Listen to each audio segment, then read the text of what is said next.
Okay. Hello everyone. Today in ninth class, third chapter, the elements of geometry. Today we learn in mathematics class ninth the elements of geometry. So first of all, what is geometry? Why we have to learn geometry? Do you know anyone? Already in the previous means in the lower classes we learn about geometry, geometrical shapes, everything, right? Today we learn the basic information introduction about geometry. So now coming to this chapter, before going to start what is geometry, before going to start I will give you some introduction about what is geometry, where we are using this geometry. We have seen large structures like bridges, dams, schools, buildings, hostels, hospitals, etc. Right? Bridges, houses, schools, canals, monuments, like this. You have to saw this is in our daily life. The constructions of these structures is a big task of the engineers. Correct only? Right. Do you know how we estimate the cost of the construction? It is dependent on the labor and cost of cement, concrete, right? It depends upon the size and shape of the structure. At the same time, this size and shape, it is also dependent on their area of that particular building or canal or anything, whatever, right? So this is very big task to the engineers. Next, to understand the geometric principle is involved in these constructions, we should know the basic elements of geometry and their applications. For example, if I have to take one house like this having. So once observe here in this diagram, in this construction, if we have to understand this construction, we are identify some geometrical shapes are there in this construction, right? Rectangular shape, triangular shape and circle shape, like that. So everything it is in some shape, it is related to the geometrical shapes. We also know that geometry is while using in our daily life activities such as paintings, handicrafts and floor designs also. We have to use these geometrical shapes in floor designs also, like this having no different sizes, shapes are there in our floors, right? And also plugging and sowing of seeds in field also, like this, right? So in other words, we can say that the life without geometry is unimaginable. Okay, clear? The great constructions like pyramids in Egypt, Great Wall of China, temples, masjids, Taj Mahal, Charminar, etc. in India, Eiffel Tower of France, etc. are some of the best examples of applications of geometry. In this chapter, we will look into the history to understand the roots of geometry and the different schools of thoughts that have developed the geometry and its comparison with modern geometry. Now coming to the history of the geometry. So the word geometry,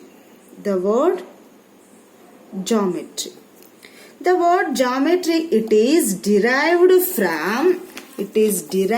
from Greek words geo and metria.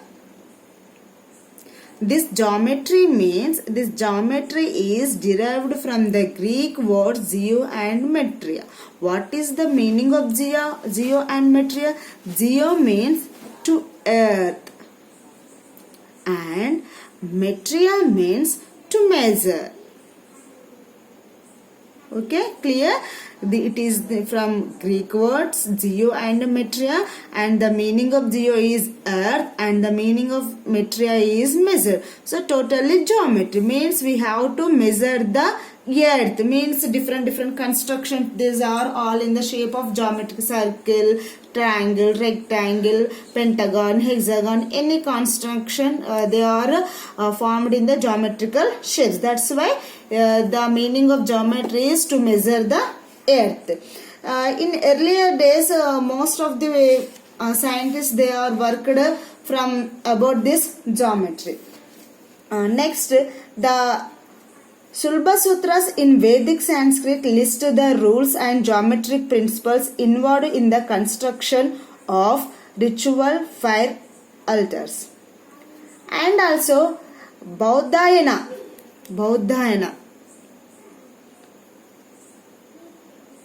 Bauddhayana, he is from 8th century in BC. He is also composed the Bauddhayana Sulabha Sutras.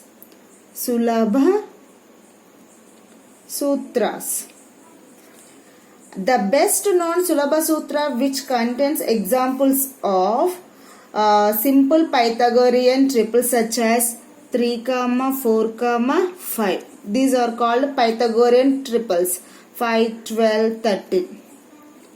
8, 15, 17, like that, etc. As well as statement of Pythagorean theorem for the sides of the rectangle. For example, these are the Pythagorean triples. For example, we have to draw a right angle triangle. This is 3 centimeters side and this side is having 4 centimeters. What is the Pythagorean theorem? The hypotenuse square is equals to sum of the squares of the other two sides, means 3 square plus 4 square. 3 square is equals to 9 plus 4 square is equals to 16. 9 plus 16 is equals to 25. Square root of 25 is equals to 5. So here we are getting the hypotenuse is 5. So these 3, 4, 5 are called as Pythagorean triple. Same like 5, 12, 13, 8, 15, 17. More than Pythagorean triples are there. So in Sulabha Sutra, Bauddhayana says about these all. At the same time, Pythagoras of Ionia might have been a student of Thales, and the theorem that was named after him might not have been his discovery. So Pythagoras of Ionia might have been a student of Thales. He is the student of Thales and he discovered, but he was probably one of the mathematicians who had given a deductive proof of it. And Euclid, he is the best famous mathematician, best mathematician, and he is also called as father of geometry. It is most important who is the father of geometry. Euclid was the father of geometry. He is from 300 BC. So Euclid of Alexandria in Egypt, he wrote one book. The name of that book is The Elements. Listen carefully, children. It is most important point. Euclid's written. He wrote one book. The name of that book is Elements. This Elements is divided into 13 volumes. Okay, children. Who wrote the book Elements? Euclid wrote the book Elements. How many volumes are there in the book Elements? There are 13 volumes are there. Thus, Euclid created the first system. Euclid created the first system of thought based on fundamental definitions, axioms, and propositions, and rules of inference through logic. So he is this picture, it is Euclid's picture. He is from 300 BC and he is called as the father of geometry. Now coming to the we learn Euclid's elements of geometry. We have to discuss Euclid's elements of geometry. Okay. Euclid, he wrote one book, that is the Elements.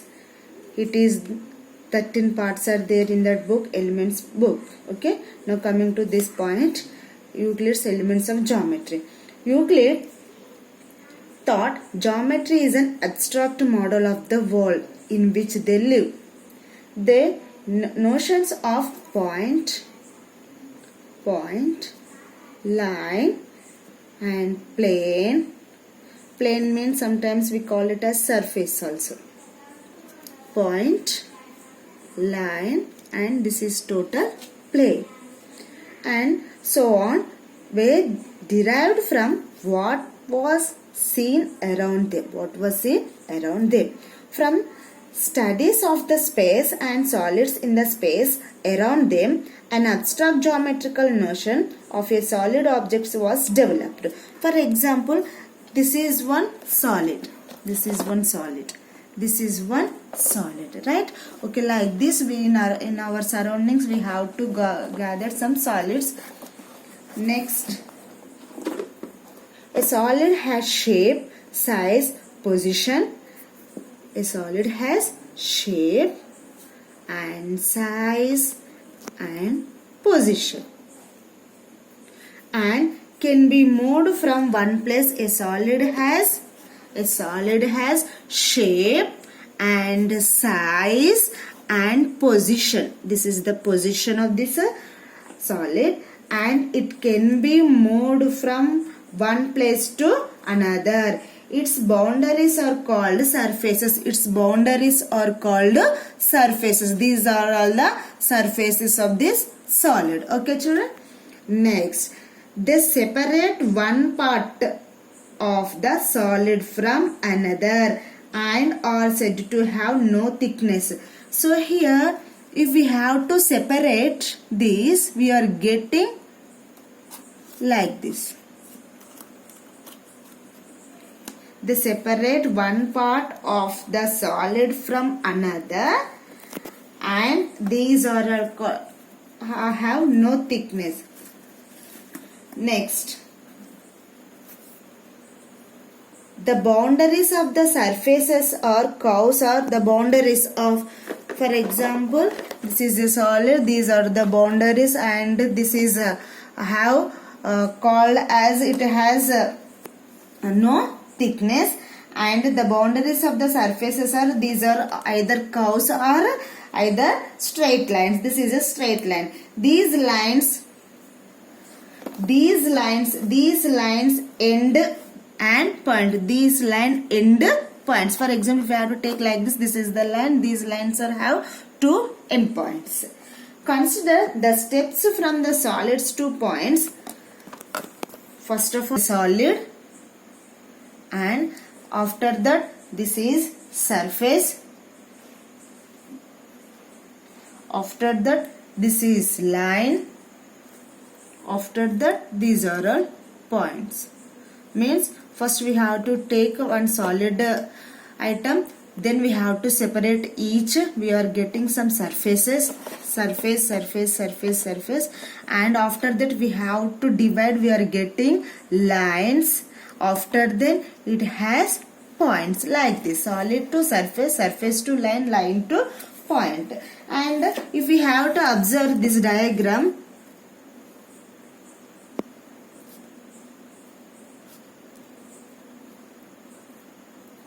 solid, next surface, take any one face, next line, this line, next point.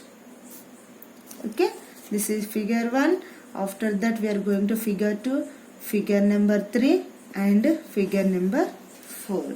So any solid has solid to surface, surface to line, line to point. And that moreover, from the figure 1, it is a cuboid, right? It is a cuboid. This cuboid has 3 dimensions. This cuboid has 3 dimensions: length, breadth, height. Any solid has 3 dimension. 3 dimension. Next, if it loses 1 dimension, that is height. If we have to remove, we are getting like this. Then it is converting into 2 dimensions only: length, breadth. So after that, if we have to lose 1 dimension, means height we remove, we are getting 2-dimensional diagram. It has only 2 dimensions. One is length, one is breadth. After that, we lose more 1 dimension, we are getting only 1 dimension diagram. It has only length, there is no breadth here. After that, we did not have any dimension. So finally it has no dimensions. It has no dimension. There is no length, there is no breadth. So first of all 3 dimension, after that 2 dimension, after that 1 dimension, finally we are getting no dimension. That is a point. Point does not have length and breadth. Okay children, is it clear to you? Now Euclid defined point. He defined point and line and plane in book 1 of elements. Elements already we discussed in elements in the book of elements, the first part, book 1. Euclid listed 23 definitions. He wrote 23 definitions in book 1. So in that we have to discuss some of them are given below in our textbook. Those are some important points. So now we have to discuss. That is, first one, a point is that which has no part. A point.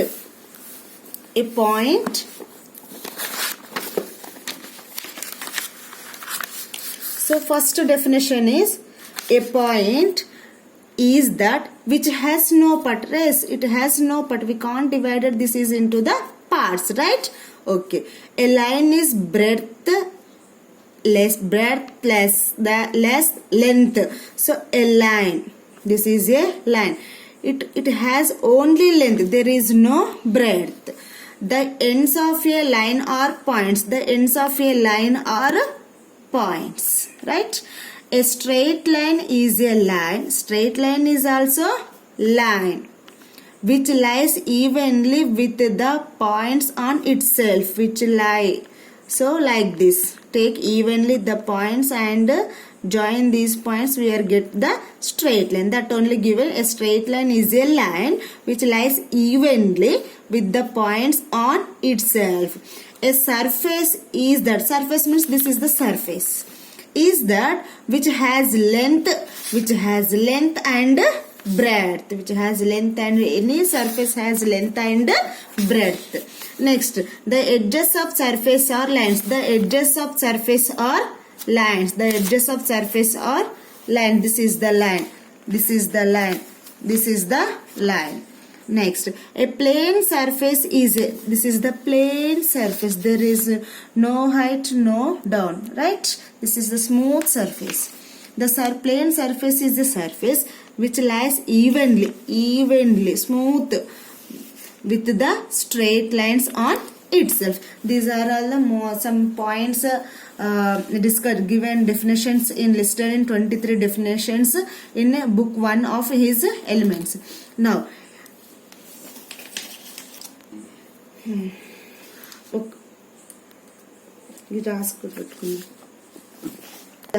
like point, length, breadth, etc. Euclid used these words or phrases like part, breadth, evenly, which need defining or further explanation for the sake of clarity. And also, if we say a plane occupies some area, then area is again to be clarified. So, to define one term, you need to define more than one term, resulting in a chain of definition without an end. Means a rectangle has 2 dimension, length and breadth. What is length and what is breadth. Okay, so like that, if we have to explain one word, we have to explain another word in that definition. So like that, it is a chain process. So mathematicians agreed to leave such terms to and as undefined. These are all undefined. Undefined. What are the undefined terms? Point, line, length, breadth, etc. However, we do have a initiative feelings for the geometric concepts of a point than what the definition above gives us. So we represent a point as a dot, even though a dot has some dimensions. The Moist philosophers and ancient China said the line is divided. We have to divide it into parts. Finally we are getting point. A line, we have to divide this into like this. Finally we are getting some point. Like that, in geometry we take a point and line and plane, everything as undefined terms. Next, Euclid, he is used his definitions in assuming some geometrical properties which need no proofs. He did not given any proofs. These assumptions are self-evident truths. He divided them into two types. One is axioms and second one is postulate.